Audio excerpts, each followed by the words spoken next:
I got so much motherfucking design on right now. Break it down, bring it back, make it clap. I got 3 old thoughts, new guap, wear that thing. Bitches on my line, and you know they come straight. Hold up, what it not, 45, scope it down, straight. Whoa, how you fucking with these hoes up? Assalamualaikum warahmatullahi wabarakatuh.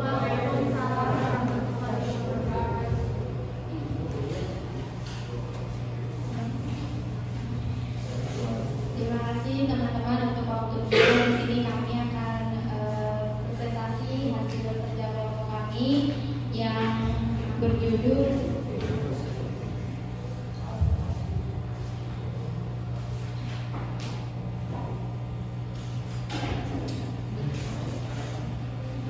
Dualitas Manusia.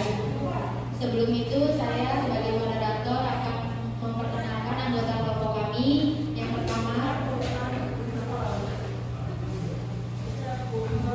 ada Daniel Ersyam dengan NIM 64200-674. Ada saya sendiri Andi Meliani dengan NIM 64233. Ada Dewi Sartika dengan NIM 6420429. Dan yang terakhir ada Ina Koirin Hamdia yang bernim 6420567.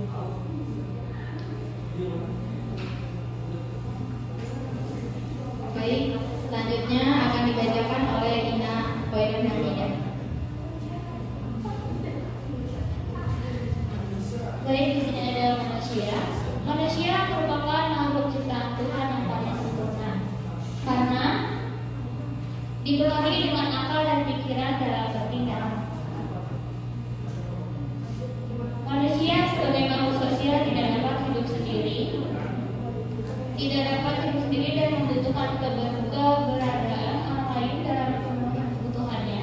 Keterbatasannya manusia inilah yang menyebabkan manusia satu membutuhkan manusia lainnya untuk saling bekerja sama dalam mencapai tujuan tertentu. Untuk slide selanjutnya.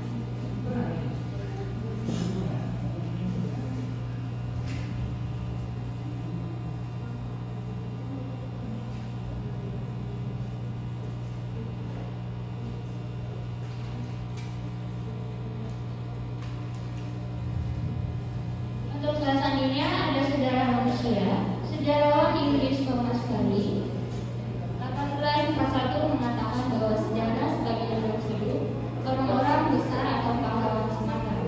Tanpa mereka tidak ada sejarah, sehingga muncullah dan istilah dari Latin Historia Magistra Vitae, yang artinya sejarah adalah guru kehidupan. Dan bagi penulis pribadi, sejarah itu adalah suatu identitas suatu bangsa ataupun suatu negara. Untuk slide selanjutnya.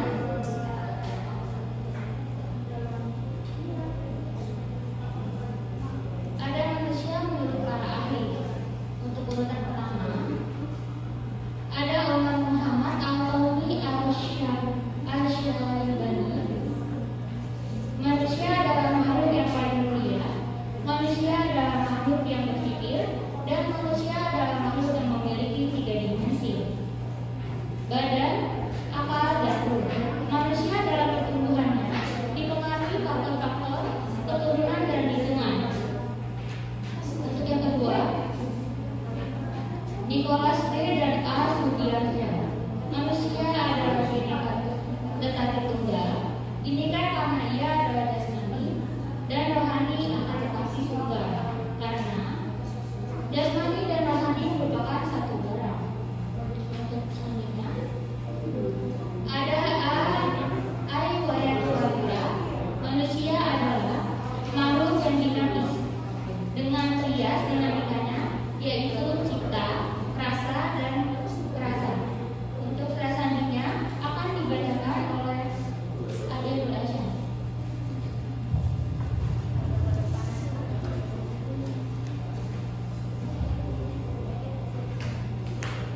Wujud hakikat manusia. Wujud hakikat manusia dibagi menjadi 2: pandangan spiritualistik dan pandangan humanistik. Pandangan spiritualistik adalah diyakini bahwa pada hakikatnya manusia digerakkan oleh dorongan-dorongan dari dalam dirinya yang bersifat instinktif. Hal ini menyebabkan tingkah laku seorang manusia diatur dan dikontrol oleh kekuatan psikologis yang memang ada dalam diri manusia. Pandangan humanistik menyatakan bahwa manusia memiliki dorongan-dorongan dari dalam dirinya untuk mengarahkan dirinya mencapai tujuan yang positif. Hal ini membuat manusia itu terus berubah dan berkembang untuk menjadi pribadi yang lebih baik dan lebih sempurna. Selanjutnya, dualitas sifat manusia. Dualitas atau bisa disebut dikotomi adalah pasangan berlawanan polaritas kutub dalam pikiran manusia, misalnya baik dan jahat, cinta dan benci, baik dan buruk. Ada sejumlah besar dualitas dan masing-masing memiliki set sendiri. Ada yang membingung dan abstrak, seperti yang telah saya sebutkan. Mereka relevan untuk kebanyakan orang dan lebih individual dan spesifik yang sangat relevan untuk satu orang dan tidak penting sama sekali untuk yang lain. Contoh kasus dualitas sifat manusia itu ada pada diri manusia itu sendiri, atau bisa disebut karakteristik dan bagaimana cara ia berpikir, termasuk kalau sadar bahwa dibangun atas dasar dualitas. Setiap konsep dalam pikiran manusia adalah kebalikannya, seringkali diungkapkan hanya dengan negasi. Selanjutnya, konstruktivisme. Konstruktivisme adalah perspektif atau paradigma ini penting sebagai salah satu sudut pandang atau perspektif dalam melihat gejala sosial atau realitas sosial. Maksudnya di sini menjelaskan bagaimana orang memahami informasi dan wacana.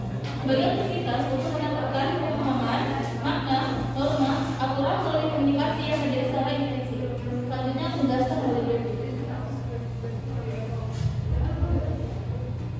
4 tahapan menurut Charles Carey. Yang pertama adalah konstruksi.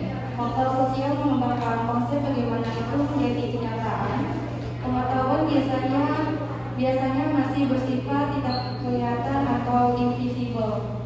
Yang kedua, ada pemeliharaan.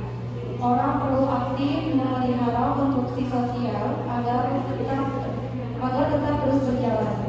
Jika tidak relevan lagi, konstruksi sosial tersebut akan mencair dan diabaikan. Yang ketiga adalah perbaikan aktor sosial. Orang perlu memperbaiki konstruksi karena aspek-aspeknya mungkin dilupakan berupa seiring perjalanan waktu. Yang keempat ada perubahan.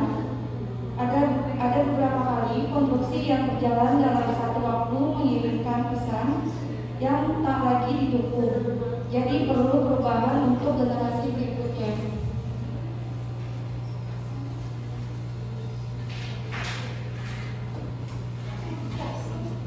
Teori yang membantu menerangkan model dan kualitas hubungan antar manusia. Yang pertama adalah teori translasional,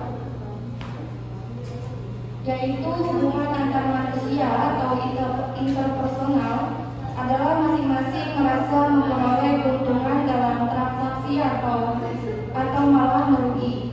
Jika merasa memperoleh keuntungan, maka hubungan itu pasti mulus. Tetapi jika merasa kurang, maka hubungan itu akan terganggu, putus atau bahkan berubah menjadi permusuhan.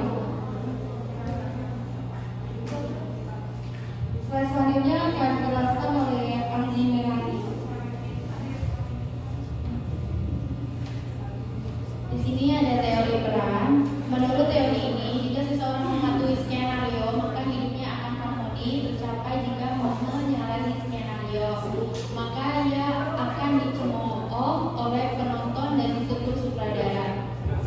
Selanjutnya ada teori permainan. Menurut teori ini, klasifikasi manusia itu hanya terbagi 3, yaitu anak-anak, orang dewasa, dan orang tua. Anak-anak itu manja, tidak mengerti tanggung jawab, dan jika permintaan yang tidak segera dipenuhi, ia akan menangis atau merajuk. Tidak ada orang yang merasa aneh melihat anak kecil menangis terguling-guling ketika meminta es krim tidak dipenuhi, tetapi orang akan heran jika ada orang tua yang masih kekanak-kanakan. Kesimpulan dari kelompok kami untuk makalah teori dualitas terhadap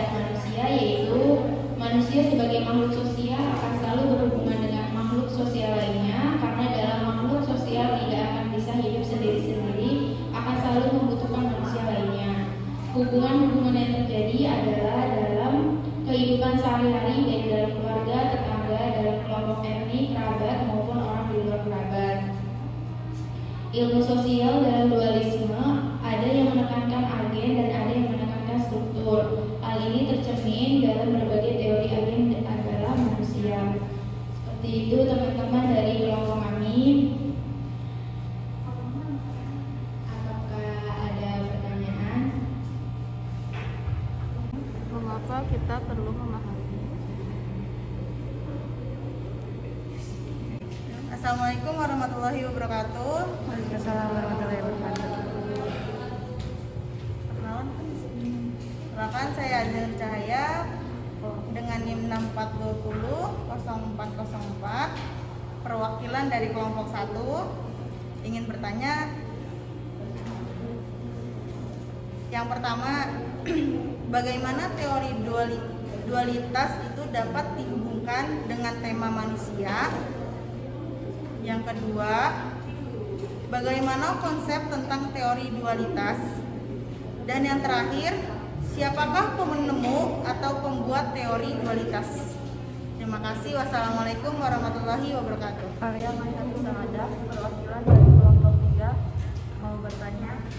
NIM dengan NIM 64200-845. Pertanyaannya, apa saja yang menjadi contoh dualisme di dalam kehidupan? Kedua, contoh dalam kehidupan. Yang kedua, apa fungsi dari teori dualitas? Yang ketiga, bagaimana konsep dualitas dalam teori strukturasi menurut Giddens double D. Akan menjawab pertanyaan dari dia 5, kelompok 10 dengan NIM 64201063. Untuk pertanyaan pertama, apakah itu non dualitas? Untuk jawabannya, non dualitas adalah kesadaran bahwa semua orang atau asal-usul, sedangkan non dualitas adalah bahwa semua orang yang berasal dari koleksi atau copy paste oleh kesadaran lainnya. Untuk pertanyaan kedua, apakah kelemahan pada dualitas? Kelemahan pada dualitas adalah konsep konvensional seperti partikel dan gelombang untuk menjelaskan perilaku objek kuantum. Untuk pertanyaan ketiga, mengapa kita perlu memahami dualisme dalam konteks pendalaman manusia? Untuk jawabannya, untuk mengetahui bagaimana fisika berada, bekerja, serta berdinamika. Untuk Delina, apakah ada sanggahan? Saya akan menjawab pertanyaan Aliza. Yang pertama, siapakah penemu atau pembuat dualitas? Itu adalah Ulfish de Broglie. Terus bagaimana konsep tentang teori dualitas? Konsep di sini adalah bagaimana manusia itu memahami suatu informasi dan rencana sebagai aktivitas untuk mendapatkan pemahaman, makna, norma, aturan melalui komunikasi yang terjadi secara intensif. Dan bagaimana teori dualitas itu dihubungkan dengan tema manusia. Boleh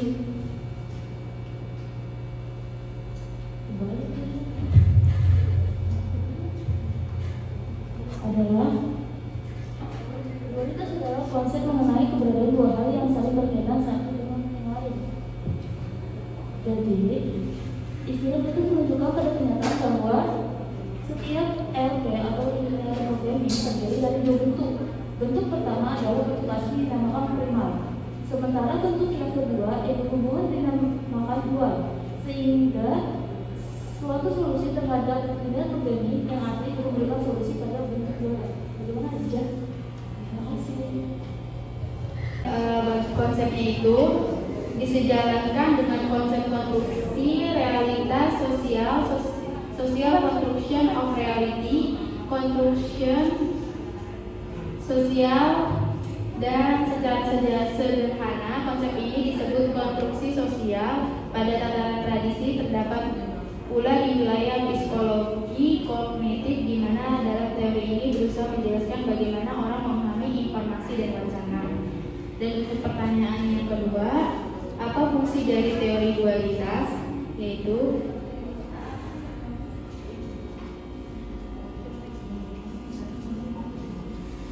untuk mengetahui bagaimana cara manusia berpikir dalam bertindak. Seperti itu, mereka ada sanggahan? Baik teman-teman, ada pertanyaan lagi?